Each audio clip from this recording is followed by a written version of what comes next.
My 10-minute timer is on.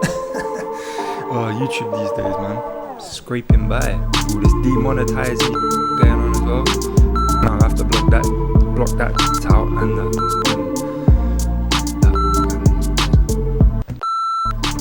what is this on my shirt, man? I've got some mustard juice. Alright, so I hope all you guys did leave your questions. It was literally a month ago when I said I'm gonna do this Q&A, so I'm sorry for the delay. But I'm on the community tab here. Let me scroll down. Definitely keep an eye on the community tab as well. Alright, first question. Why and when did you decide to live in Thailand? Well, long story short, I came for a holiday because my dad had been coming to Chiang Mai specifically for almost 30 years. He'd been traveling here, and he decided to retire in Thailand. So I ended up here solely because of him. Came for holiday. 2 months, man. I spent a month in Chiang Mai and another month down in the south traveling in Phuket. Fell in love with Thailand, fell in love with the Thai people. And when I went back to England, I was just straight up feel like I was almost depressed. I just wanted to come back to Thailand again. So yeah, that's how I decided to live here. I just fell in love with it, man. And luckily I had that way I could come to start my life out here because my dad, like I said, is retired out here. Favorite Thai dish? Bro, like I'm stuttering on this question. My favorite Thai dish. That's not an easy question. You know, I probably would have said like green curry when I first came to Thailand, but once you've been in Thailand for a bit, you kind of know it's not really like how it's not always coconut milky when you're in Thailand. So you know, I'll probably say like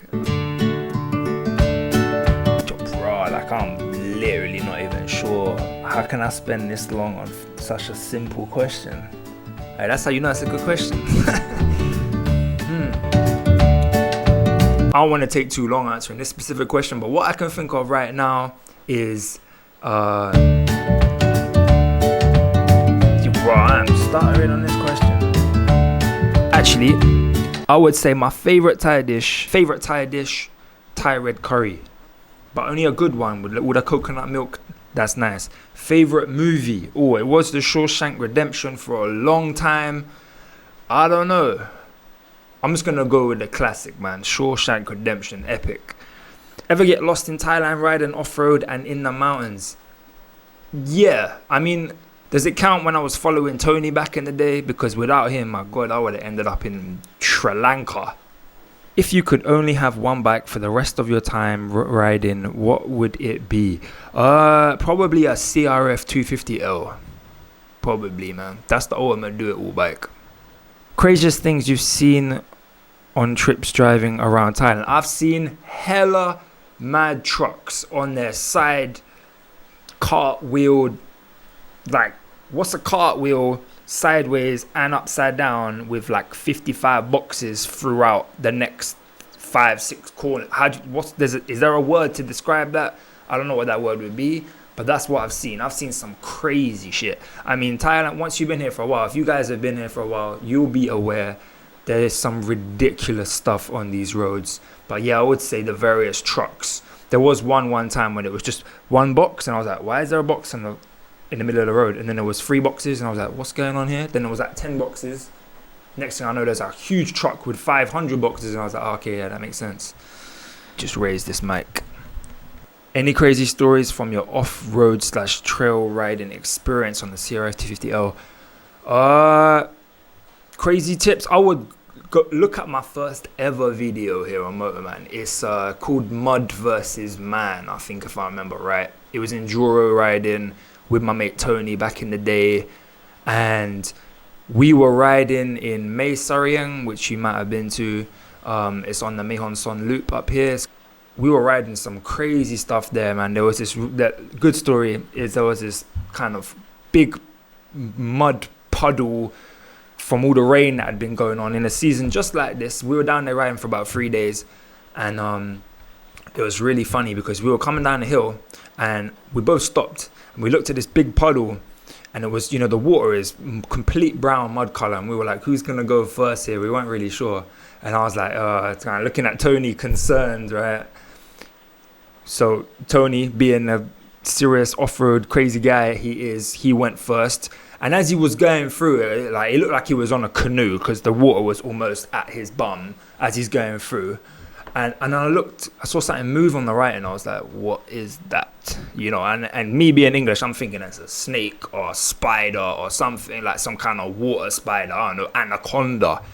It was a buffalo, a really big one, and, you know, like the Asian water buffaloes that you see everywhere in Thailand. And it was just 3 of them chilling. And like, I think its bum had been kind of out of the water, so I didn't really realize. And then I just seen its horns and it's turning around, but they were to the side, and he kept going through it. It was fine. It wasn't that long, but it was really deep. And so he got through, and he looked back. He was like, "Go on, then your turn." It was raining, and then I kind of started to go through, and when I was going through this puddle, I was just going straight, and then I started to look at them, and as I was going through, I was like, kind of going through. And then the back just started to wash out. The back just started to go into the right.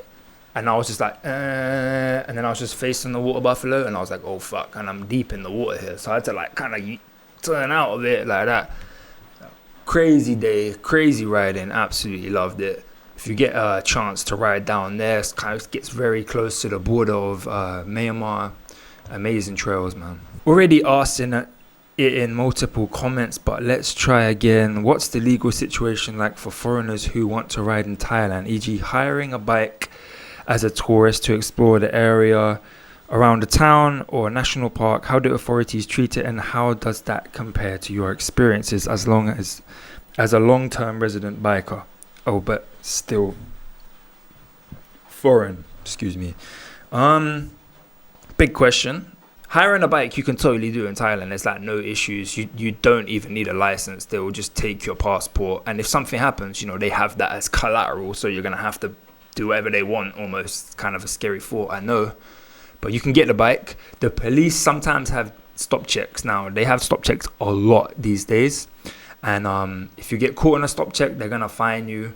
You know, they might fine you 500 baht, which is like, you know, not that much really, to be honest. But it's kind of set up that way. It's kind of silly that you can actually rent a bike yet then get fined after you've already got it. It's just how Thailand works. It's not really a big issue. You don't have to worry about it. The police are super friendly. Everyone is super friendly. It's all around a very easy process. I would say there's nothing to worry about. I'd say if you have a license already from wherever you live, mate, try to get some kind of insurance that can cover you on a motorcycle while you're here, because anything in Thailand is kind of a lot more suspect and worrying to sort out if you haven't done it like already. Anything else that I missed there? Yeah, authorities are cool. National parks, you can ride in them. There's no issues there really. Sometimes technically, like, you're not allowed, like, even if, like, I mean, off-roading on the road is always cool pretty much, but even still, you can still kind of ride off-road, and generally they're fine. I'd say all around, if you're talking about like the law and how people treat bikers in Thailand, I think Thailand's amazing. They love bikers. There's a bit of drama these days, you know, just a lot of high-speed accidents of like young kids on 1000cc bikes. If you're in Thailand, you probably heard of the 16-year-old that had a ZX10 and crashed, and one report said he lost a leg, another report said he broke a leg. I'm not actually sure, but he was going stupid fast and he was a bit of an idiot. You can't even have a license for that bike at 16. But yeah, another story and a bit of information for you. Best roads you've ever ridden in Thailand. It's got to be the 1198 Nan. 1198? Pretty sure it's the 1198. 1148. Right, that's how you know I need to go there again. 1148, north of Nan. They call that Sky Highway, right? I really did like the Chantaburi Ocean Road down in the south, but it's probably because I'm always in the north, so going down there I really like enjoyed that. So when did you first start riding, and what was your first bike? I first started riding in Thailand. As previously mentioned, my dad is retired in Thailand, and I came out here. He rode bikes forever. I was on the back of his motorbike growing up as a kid. He had like an R6 and a Phaser 800 and stuff like that when I was growing up. But when I moved out here, that's when I first got my first bike. It was a Kawasaki KSR 110, which is basically a Grom or a Z125, the original Grom is what I like to call it, because it came out way before the Grom. I know a lot of people probably think that the Kawasaki with the Z125 was trying to copy Honda with the Grom, but you'd actually be wrong. Kawasaki had it before. Amazing bike. I loved it. I wish I didn't have to sell it, but I put it, the money I got from that, I put into a D-Tracker 250. So yeah, you want to upgrade in this life, don't you? At least you want more power. What do I do for a living? Well, fortunately enough, this channel does make me money every month, so I can include this channel in the money that I do make. I'm also fortunate enough to actually own my own place that I could rent out, so I get some money being a landlord right here, and I do a bit of a teaching on the side. If you've been in Thailand for any substantial amount of time, you'll realize that unless you have work coming from your country that you lived in before you came to Thailand, how Thailand kind of is, a lot of people, to when they make their money here, is they do multiple things together, and that adds up to a good salary. I've noticed that making a lot of money in one field seems to be a little bit trickier here than it does, at least in England anyway. So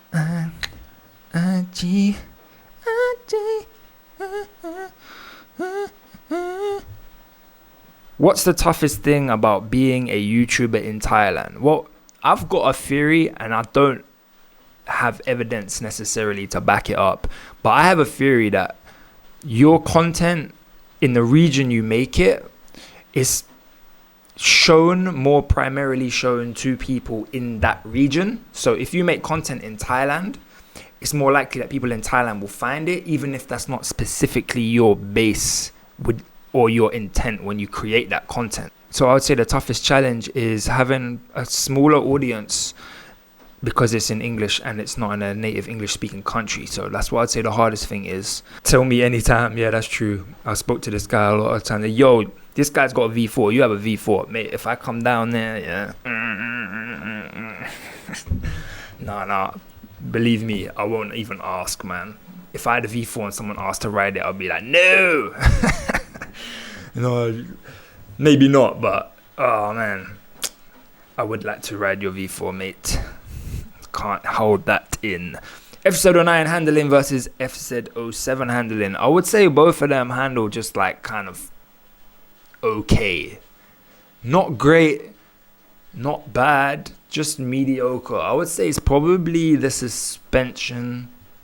When I had the MT-07, it didn't have the best road tires either. They were kind of Michelin road tires that weren't great. My MT-09's handling's got a lot better since I've had the Pirelli Rosso 2s. But just generally speaking, I think both bikes are kind of plagued by not having great suspension. When you have great suspension, the handling feels so much better. So I would say both not great. I mean, the FZ07 potentially could be better, because the MT-09 or the FZ09, is renowned for having too soft suspension. If you were to choose to ride anywhere in Asia besides Thailand, where would it be? That's a sick question, mate. I rate that question highly. Thank you for that question. Ooh. Japan. Yeah. Japan. Ooh, actually, you know what? I've always wanted to ride to the Himalayas, to like Shangri-La, Tibet, something. I don't know the exact location. I haven't properly searched into it because I know how unobtainable that is right now. But yeah. If I just say one specific country I'd love to ride and live for a while, that would be Japan. I just think Japan is a really nice place. I'm a huge fan of Hong Kong, but Hong Kong just isn't going to be big enough in terms of riding like across the country. So I would say Japan. Maybe with a side note to that Himalaya trip. For the record, I'd love to buy a CRF again and basically own it to go to the Himalayas and make a huge, crazy, big video of that. That would be so epic. Maybe someday I can do that, man. If I can grow the channel big enough and make more money right here, I would love to do that. The dreams, man. All right, and the last question. I hope this hasn't been boring. It's been fun to make, and I hope you guys enjoy the answers. I'm sure this video won't get many views, man. YouTube is difficult these days, but what are your future plans / goals? That's kind of hard to say, man, because that kind of thing changes a lot.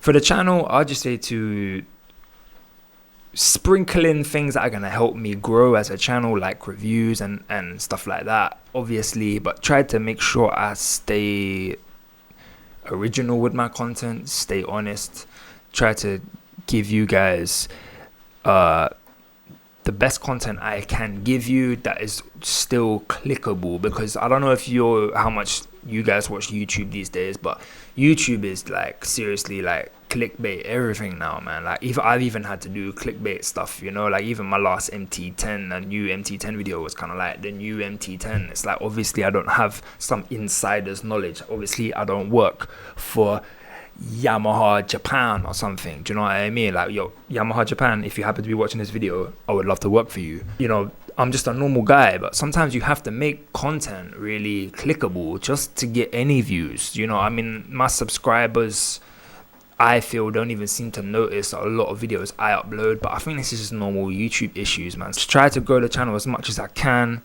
I would say a big plan here for YouTube, probably the key one, is growing my subscriber count high enough and still getting decent amount of views on all my videos so that I can get more bikes in for serious reviews. If you guys remember the MT10 video I had it for 2 days and did a trip on it. I've got one coming again like that. It's actually coming like very soon. In the next couple videos you'll see it. And I'm just gonna say it, man. It's the Hypermotard. It's the new Hypermotard 950. I've got it for 2 days. I'm driving Bangkok to Pattaya and back. That's gonna be sick. That's happening really soon. Anyway, guys, that has been the Q&A, my first ever Q&A. I know I probably won't get any views, but I hope I answered the questions that you want to know. And yeah, man, subscribe, like, you know, I mean, I guess probably half the time it's not even worth saying that kind of thing. If you enjoy the content, you'll probably do it anyway. So do what you want to do. Stay safe out there, guys. If you are in Thailand, leave a comment below. Just say, yo, Thailand squad, MOTOFAM, fam, whatever it is. I'm happy you're here watching the content. I will see you on the next episode, guys. This video is going to be crazy long by now, no doubt. Catch you in the next episode. MOTOFAM out.